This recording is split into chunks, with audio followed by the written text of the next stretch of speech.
Mais il est particulièrement odieux, ce personnage. Mais c'est un personnage qu'on aime haïr. Voilà, il a énormément de charme aussi. Donc, il a un charme vénéneux.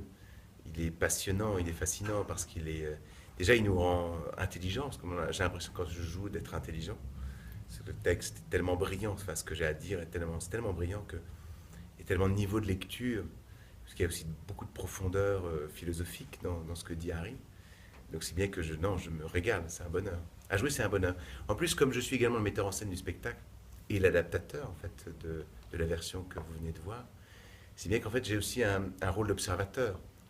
Et le personnage aussi est dans l'observation. Donc c'est un parallèle entre...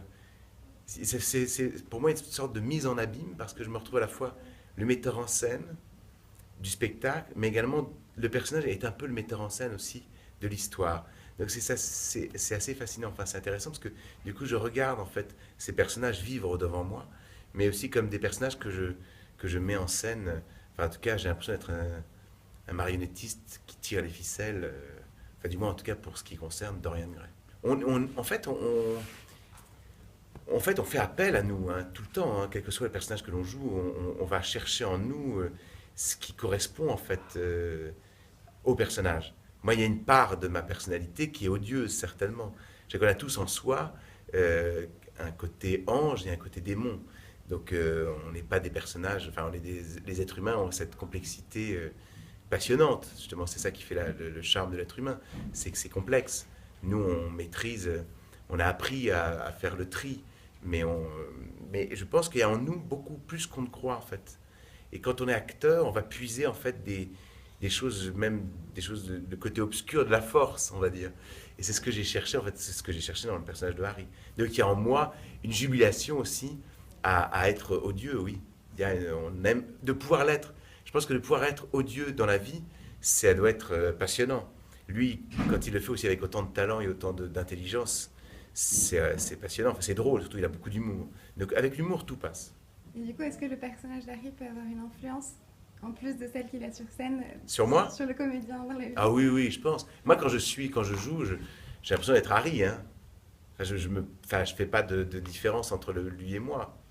Enfin, j'essaie de rentrer, de pas en faire. Quoi. J'essaie d'incarner, de lui donner vraiment vie au personnage. Et j'ai l'impression d'être un petit peu Harry, ouais. Et d'ailleurs, vous me retrouvez à la fin, quand je fais mon discours au public, je suis à la fois moi-même, mais je suis encore le personnage, quelque part. Et c'est ça qui est passionnant dans la vie d'acteur, c'est que on peut vivre plusieurs vies. Enfin, on a l'impression de vivre enfin, des vies. C'est l'impression ça nous enrichit en fait. À chaque fois qu'on joue un personnage différent, on a l'impression de s'enrichir, de se nourrir de nous-mêmes à la fois, mais du personnage. On est un peu carnivore, en fait, l'acteur est carnivore, il se nourrit des personnages qu'il joue. Et plus tu joues de personnages dans ta carrière, plus en fait ces personnages te nourrissent aussi, intellectuellement, euh, même physiquement, ils te nourrissent. Il y a une école, une très grande école de théâtre en fait, qui s'appelle le Gittis de Moscou, qui était une école russe, et ils font travailler la première année aux étudiants, il faut travailler un animal, un seul animal, et ils choisissent l'animal qui correspond le plus en fait à l'acteur. Mais en fait, pendant un an, ils vont travailler, par exemple, c'est pas, on a tous un animal dont on est plus proche. Et on va travailler cet animal pendant plus d'un an, tous les jours. Et au bout d'un moment, on va développer des muscles, en fait, que nous ne connaissions pas. On va développer même une partie de notre cerveau qu'on ne connaissait pas. Et donc, on développe des choses qui sont nous, mais pas totalement nous, en fait.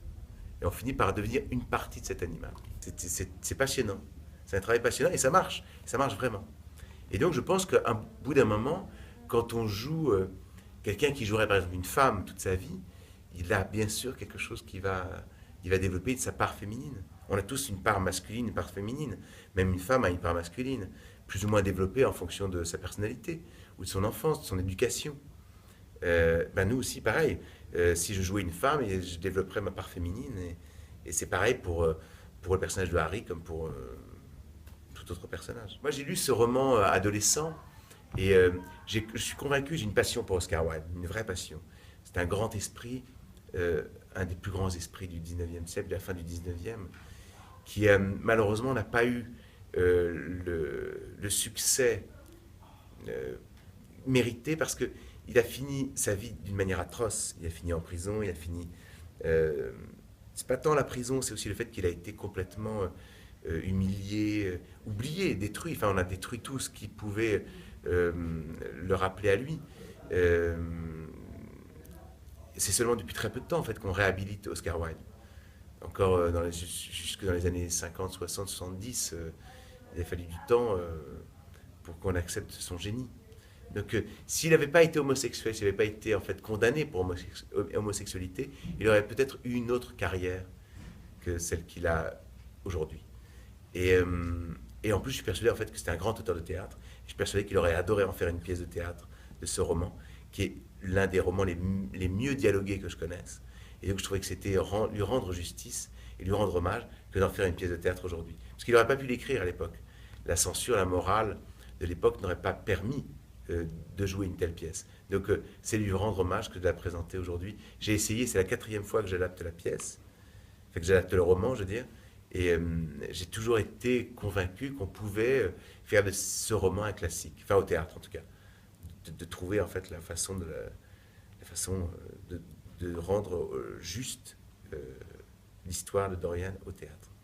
Ce qui me fascine chez Wilde, et dans ce roman en particulier, cette capacité à dire des choses, c'est la profondeur de ses dialogues, il nous fait passer des choses en fait grâce à l'humour, qui nous montent au cerveau d'une manière fulgurante. En fait, c'est surprenant, cette capacité en fait à nous... Moi, il me surprend toujours, en fait, même quand je découvre, même quand je redécouvre, tous les soirs, je redécouvre le texte, il y a toujours plusieurs niveaux de lecture, il y a vraiment une vraie philosophie de vie, en fait, à travers le roman. Il n'est pas seulement, c'est pas seulement une histoire qu'il nous raconte, c'est quand même, c'est la quête de la beauté, il nous incite à partir tous vers la quête de la beauté, en tout, en tout. D'ailleurs, Oscar Wilde disait une chose, c'est que, et ça caractérise parfaitement ce roman et l'histoire, c'est quand vous disiez tout à l'heure, en fait, tu as fait de ta vie une œuvre d'art, j'en étais un peu l'artiste, mais lui disait même qu'il avait mis tout son génie dans sa vie et que son talent dans ses œuvres. C'est qu'il partait du principe que c'est sa vie, c'est la vie le plus important. C'est le génie que l'on met dans sa vie, dans son quotidien, dans tous les jours. C'est de mettre autant d'énergie, de talent, enfin de génie en fait dans son quotidien et de mettre de la beauté dans tous les jours, de mettre de la beauté dans son quotidien. C'était ça en fait la meilleure façon de vivre. Voilà ce qu'il nous apprend, ce qu'il essaye de nous apprendre Oscar Wilde, et à travers le roman, et en tout cas ce que j'ai essayé de faire à travers la pièce.